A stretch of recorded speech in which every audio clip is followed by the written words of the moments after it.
सांगू नाहीस तू? तुझं बाळपण मी तुला सांगावा? अरे सटवी देवीची कन्या आहेस तू मधुराई, आणि असं असताना मला बाळपण विचारतेस?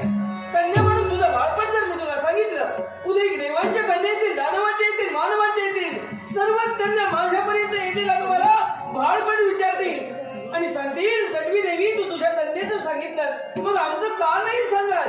काय उत्तर द्यायचं आम्ही तुला? नको तो हट्ट काही कामाची माहिती विनवली, नको तो हट्ट काही कामाचं नाही.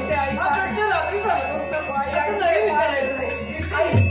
आई माझ्या प्रश्नाचं उत्तर जर का मिळालं नसेल ना, तर स्त्रीच्या भंगाचं महत्त्व तुझ्या माती लागेल.